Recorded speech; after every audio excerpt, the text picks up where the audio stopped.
بسم اللہ الرحمن الرحیم۔ ہم سابقون اولون کے حوالے سے گفتگو عرض کر رہے تھے کہ جو شروع میں اسلام لائے تھے۔ میں عرض کیا تھا کہ حضرت خدیجہ رضی اللہ عنہ کے بعد ابوبکر صدیق رضی اللہ تعالیٰ عنہ اسلام لائے۔ اس کے بعد انہوں نے دعوت شروع کی، لوگوں کو دعوت دینے لگے۔ تو ابوبکر صدیق رضی اللہ تعالیٰ عنہ کے حضرت عثمان بن عفان رضی اللہ تعالیٰ عنہ کے ساتھ گہرے مراسب تھے، تعلقات تھے، پرانے آنا جانا ہوتا تھا۔ حضرت عثمان رضی اللہ تعالیٰ عنہ کہتے ہیں کہ ایک دفعہ میں ابوبکر صدیق رضی اللہ تعالیٰ عنہ کے ساتھ بیٹھا ہوا تھا کہ ابوبکر صدیق رضی اللہ تعالیٰ عنہ نے مجھے دعوت دی۔ اب یہ بات چل رہی تھی، ہم نے آپس میں طے کیا کہ ہم نے جانا ہے حضور اقدس صلی اللہ علیہ وسلم کی خدمت میں، کہ آپ صلی اللہ علیہ وسلم آ گئے ہمارے پاس اور مجھے دیکھ کر کہنے لگے کہ اے عثمان، جنت قبول کر، اور میں تیرے لیے اور مخلوق کے لیے مبعوث کیا گیا ہوں، ہدایت بنا کر بھیجا گیا ہوں۔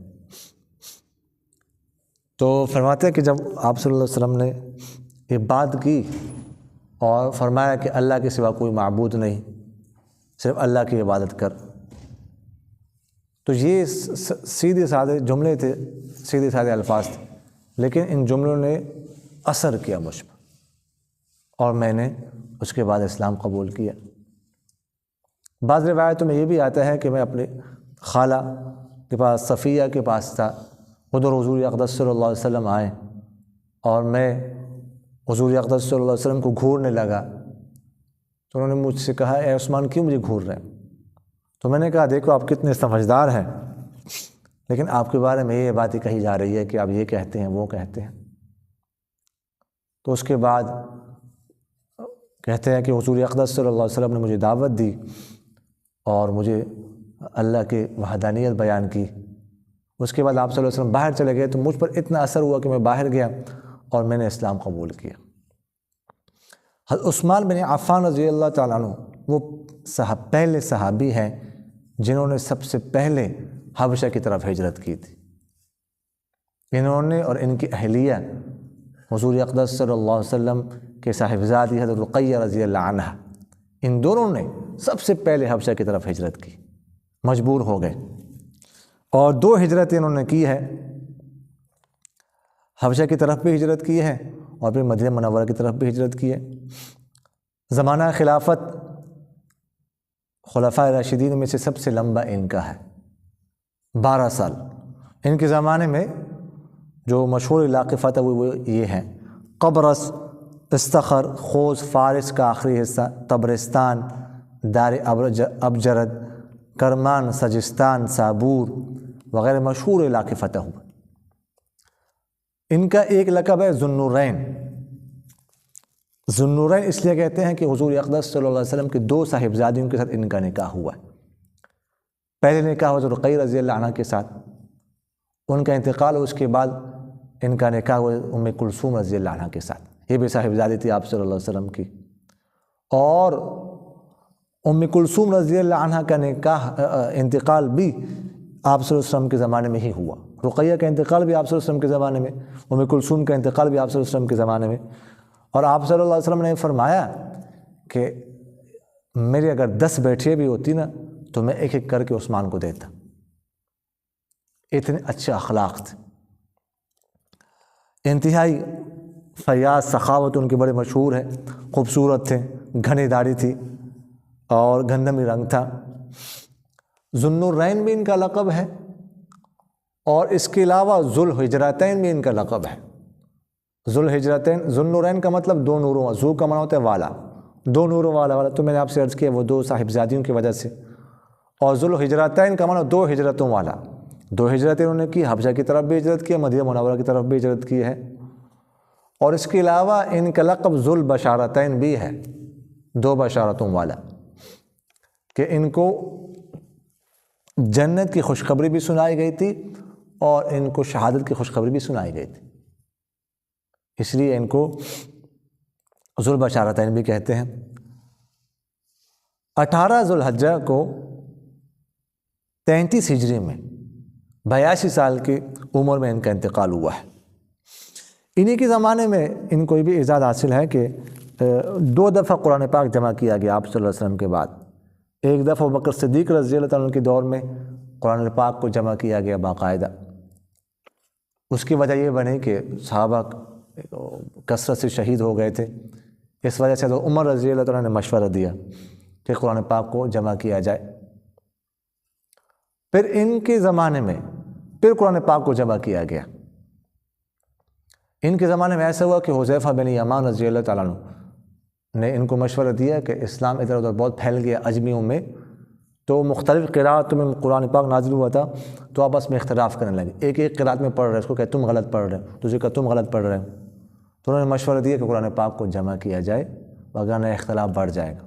تو انہوں نے 4 رکنی کمیٹی بنائی تھی، عثمان رضی اللہ تعالیٰ عنہ نے، حضرت زید بن ثابت رضی اللہ تعالیٰ عنہ کو، عبید اللہ بن زبیر رضی اللہ تعالیٰ عنہ کو، سعید بن العاص رضی اللہ تعالیٰ عنہ کو، عبد الرحمن بن الحارث بن ہشام رضی اللہ تعالیٰ عنہ کو۔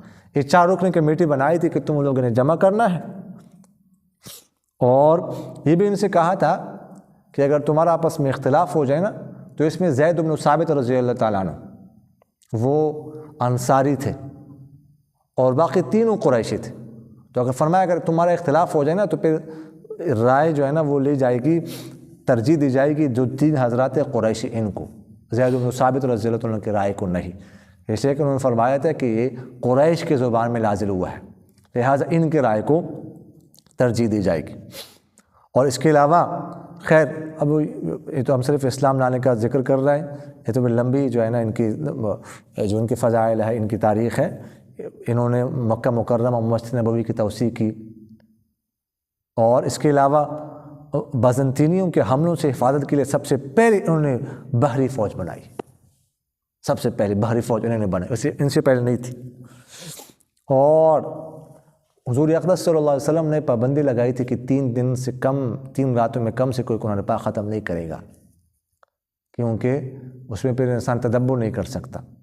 لیکن کچھ صحابہ کو اجازت دی تھی کہ کم بھی ختم کر سکتے ہو، ان میں سے ایک حضرت عثمان بھی تھے، عثمان کو اجازت دی کہ 1 رات میں ختم کر سکتے، 2 راتوں میں ختم کر سکتے، لیکن باقی عام پابندی تھی کہ 3 راتوں سے کم میں نہیں۔ اس کے بعد دوسری نمبر پر جو مسلمان، اس کے بعد جو مسلمان ہوئے زبیر بن العوام رضی اللہ تعالیٰ عنہ۔ زبیر رضی اللہ تعالیٰ عنہ یہ حضور اقدس صلی اللہ علیہ وسلم کے پھوپھیزاد بھائی ہے، صفیہ رضی اللہ عنہ، صفیہ بنت عبد المطلب، یہ ان کے صاحبزادے ہیں اور حضرت خدیجہ رضی اللہ عنہ کے بھتیجے ہیں زبیر رضی اللہ تعالیٰ عنہ۔ 12 سال یا 15 سال کی عمر میں انہوں نے اسلام قبول کیا۔ جب انہوں نے اسلام قبول کیا تو ان کے چچا کو بہت غصہ آیا، ان کا اسلام چھوڑنے پر اسلام چھوڑ دو، مجبور کیا۔ بعض روایتوں میں آتا کہ ان کا چچا ان کو چٹائی پر لیٹاتا اور رسی سے باندھ کر نیچے سے دھواں دیتا، دم گھٹنے لگتا کہ عذاب، اور یہ ساتھ ہی کہتا کہ محمد کا انکار کرو وگرنہ یہ عذاب تجھے ملتا رہے گا۔ لیکن یہ فرمایا کرتے تھے واللہ لا اعود الى الکفر ابدا، اللہ کی قسم میں کبھی کفر کی طرف واپس نہیں جاؤں گا۔ بڑے کارنامے ہیں، بہت ہی یہ بہادر تھے، بہت زیادہ بہادر تھے، یہ بھی اور ان کے صاحبزادے بھی 2 تلواروں کے ساتھ یہ جنگ کرتے تھے، ایک ہاتھ میں تلوار پکڑتا، دوسری تلوار دوسرے ہاتھ میں۔ اور انہوں نے بھی 2 دفعہ جو جگہوں پر ہجرت کی، حبشہ کی طرف بھی، مدینہ منورہ کی طرف بھی۔ اور عمر رضی اللہ تعالیٰ عنہ نے اپنے آخری زمانے میں 6 رکنی کمیٹی بنائی تھی کہ یہ 6 رکنی کمیٹی جو ہے نا، یہی ان میں سے ہی کسی کا انتخاب ہوگا خلافت کے لیے، خلیفہ کے لیے۔ عمر رضی اللہ تعالیٰ آخری دور میں نا ایسے اکثر سوچتے ہوتے تھے، فکر کرتے ہوتے تھے، مغموم بیٹھے ہوتے تھے، کسی کو بنا بھی نہیں سکتے تھے، کسی کو بنایا نہیں انہوں نے۔ اصل میں حضرت عمر کے درجے کا کوئی تھا ہی نہیں، کچھ لوگ تھے، 6 رکنی کمیٹی تھی، لیکن ہر ایک کے بارے میں ان کو کچھ نہ کچھ تحفظات تھے۔ ابوبکر صدیق رضی اللہ عنہ کے لیے فیصلہ کرنا بڑا آسان تھا، ان کو عمر جیسا شخص ملا، فوراً انہوں نے ان کو بنا دیا۔ لیکن حضرت عمر رضی اللہ عنہ کو اپنا جیسا ڈھونڈتے تھے، وہ ذرا نا بہت مشکل فیصلہ تھا۔ تو پھر 6 رکنی کمیٹی انہوں نے بنائی تھی نا، یہ جو ہے نا حضرت عثمان رضی اللہ تعالیٰ عنہ، حضرت زبیر رضی اللہ تعالیٰ عنہ، عبد الرحمن بن عوف رضی اللہ تعالیٰ عنہ، اور اس طرح سعد بن ابی وقاص رضی اللہ تعالیٰ عنہ، اور اسی طرح طلحہ بن عبید اللہ رضی اللہ تعالیٰ عنہ۔ کتنے نام میں نے لیے؟ 5 ہو گئے، 6 ہو گئے، 6۔ حضرت عثمان، حضرت عبد الرحمن بن عوف، سعد بن ابی وقاص، حضرت کیا نام ہے، علی، حضرت علی کا نام ہے، حضرت علی۔ پھر بڑا دلچسپ واقعہ ہے، اب وہ بات کسی اور طرف نکل رہی ہے لیکن وہ ہے بڑا دلچسپ، اس میں نا کسی دن تفصیل سے بات کر لیں گے۔ ایک صحابی کا نام سعید بن زید، یہ سارے مبشرہ 7 عشرہ مبشرہ زندہ تھے نا، یہ 6 عشرہ مبشرہ ہیں۔ ایک اور سعید بن زید تھے، وہ ان کی چونکہ بہنوئی تھے حضرت عمر کے، چچا بھائی بھی تھے، تو ان کو نکالا کہ وہ نہیں ہوں گے، چونکہ وہ میرے رشتہ دار ہیں، وہ نہیں ہوں گے، باقی سارے عشرہ مبشر۔ اور یہ صرف اتنا کہا تھا کہ میرا جو بیٹا ہے نا عبداللہ بن عمر، اس سے مشورہ لے سکتے ہو، اس کو بنایا نہیں، کمیٹی میں نہیں ڈالا، کمیٹی میں نہیں ڈالا، اور کہا تھا کہ اس کو کمیٹی میں ڈالیں تھا خلیفہ بھی بنایا جائے۔ یہ نہیں مطلب ہے کہ میں آپ کو بتاؤں، اب حیران ہو جائیں گے آپ کہ بعض روایتوں میں تو یہ بھی آتا ہے، بعض لوگوں کا خیال ہے، اگرچہ اب اس کو ہم تسلیم نہیں کرتے، بعض لوگوں کا خیال تو یہ بھی ہے کہ عبداللہ بن عمر سے افضل تھے، اگرچہ یہ ہم اس کو نہیں تسلیم کرتے، شیخین ابوبکر صدیق اور عمر یہ سب سے افضل تھے، لیکن آپ اس سے اندازہ لگا سکتے ہیں کہ عبداللہ بن عمر کی کیا حیثیت تھی کہ یہاں تک کسی نے رائے قائم کی ہے تو کوئی وجہ تھی، بہت متبع سنت، لیکن اس کو کمیٹی کا رکن نہیں بنایا ان کو۔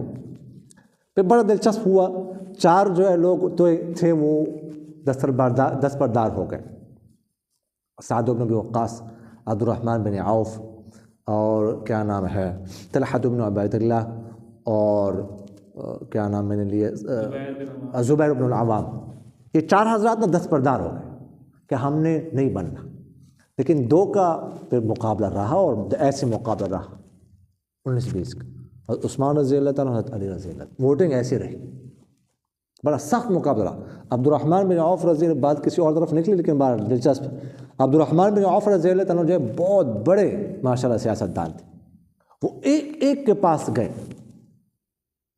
گھر میں، ایک سے بات کی، مقابلہ بڑا سخت تھا، بڑا سخت رہا مقابلہ۔ اس کے بعد پھر ان کے لیے فیصلہ کرنا بڑا مشکل تھا، جنہوں نے فیصلہ کیا آخر میں دونوں کو پھر الگ الگ لوگوں سے باتیں کر کے، پھر اس کے بعد دونوں کو الگ الگ کر کے، دونوں سے الگ الگ باتیں کر کے، پھر آخر میں انہوں نے حضرت عثمان کے حق میں فیصلہ سنایا، اور علی سے کہا کھڑے ہو جاؤ سب سے پہلے مسجد میں تم بیعت کرو، پھر ان سے بیعت لی۔ تو یہ وہ 6 رکنی کمیٹی۔ اگلے جو ہے نا وہ عبد الرحمن بن عوف رضی اللہ تعالیٰ عنہ، انہوں نے اسلام قبول کیا، 10 مبشرہ میں سے ہیں، تمام غزوات میں شرکت کی ہے انہوں نے آپ صلی اللہ علیہ وسلم کے ساتھ، حبشہ اور مدینہ منورہ کی طرف ہجرت کی ہے۔ جنگ احد میں 21 زخم لگے تھے عبد الرحمن بن عوف رضی اللہ عنہ، اگلے دان ٹوٹ گئے تھے، اور 33 ہجری میں 72 سال کی عمر میں جو ہے ان کا انتقال ہوا۔ آپ لوگوں نے نام سنا ہے عبد الرحمن بن عوف کا رضی اللہ تعالیٰ عنہ، امیر ترین تھے، فرمایا کرتے تھے کہ میں پتھر اٹھاتا ہوں تو اللہ تعالیٰ سونا بنا دیتے ہیں۔ اور جب آئے جو انصاری اور مہاجرین جب آئے تھے نا، مواقعات ہوئی تھی، بھائی چارہ ہوا تھا، تو ان کے جو انصاری بھائی تھے نا، تو انہوں نے کہا کہ میں آپ کے ساتھ سب کچھ آدھا آدھا کرتا ہوں، تو انہوں نے کہا میرے ساتھ آدھا آدھا نہ کروں، مجھے صرف بازار کا راستہ دکھاؤ۔ اس کے بعد نکلے اور پھر بہت آگے چلے گئے بزنس میں، اور پھر اللہ کے راستے میں اتنا خرچ کیا۔ ایک دفعہ ایک قافلہ آیا، اس میں سینکڑوں اونٹ تھے، ٹھیک ہے، تو حضرت عائشہ کہتی ہے کہ باہر شور ہوا، جو لوگوں نے پوچھا کیا شور ہے، حضرت عائشہ نے رضی اللہ عنہ نے پوچھا کیا شور ہے، تو بتایا گیا کہ شور عبد الرحمن بن عوف کا تجارتی قافلہ آیا ہے، سینکڑوں اونٹ ہے اور تجارتی مال لائے ہیں، اور یہ اس وجہ سے شور ہے۔ تو حضرت عائشہ رضی اللہ عنہ کہنے لگی کہ میں نے سنا ہے کہ عبد الرحمن بن عوف رضی اللہ عنہ آپ صلی اللہ علیہ وسلم سے سنا ہے گھٹنوں کے بل جو ہے نا وہ جنت میں داخل ہوں گے۔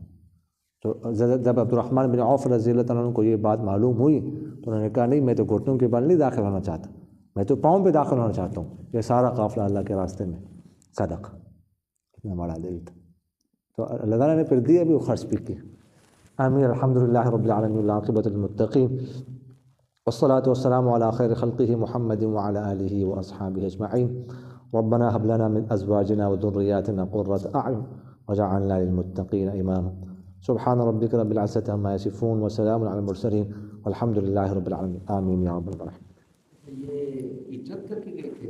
کون؟ ہاں ہاں ہاں جی مہاجر تھے. کسی نے کہا کہ میں مال ادا دیتا ہوں، میں نے بھی ہاں مواخا جب ادھر سے ہاں تو جن کے ساتھ کیا اٹیچ ہوئے ہاں انہوں نے کہا انہوں نے کہا آدھا مال آدھا. تو انہوں نے کہا جی میں ہاں مجھے بازار کا راستہ دکھا. ہاتھ گزار گئے تھے. بخالی ہاتھ، خالی ہاتھ. سرمایہ جو ہے ان کے پاس کوئی خاص تھا نہیں. وہ ادھر سے ہجرت کر کے ادھر سے آئے تھے، سب کو چھوڑ کے آئے تھے. تجارتی ذہن تھا اصل بات، یہ تجارتی ذہن تھا اس کا. ہاں ہاں ذہن اور دنیا وہ بھی ہے نا. اللہ پہ یقین، وہ تو تھا استغنا. یقین تھا، ہجرت کی تھی نا وہ تو. یقین پھر اور آگے چلا گیا نا. ہاں ہاں لیکن ان کا تجارتی ذہن تھا. اصل بات یہ تھی کہ ان کا مارکیٹ بھی ہاں وہ کہتے پتھر اٹھاتے ہیں تو سورا بنا دیتے. اللہ تعالیٰ ذہن تھا. ان کو عقل دی ہوئی تھی بالکل. ہاں تجارتی ذہن دیا ہوا تھا. ہاں جی ہاں جی بہت ماہر تھے ماشاء تجارت میں نوز رزق کے نوز سے تجارت میں. ہاں جی. اللہ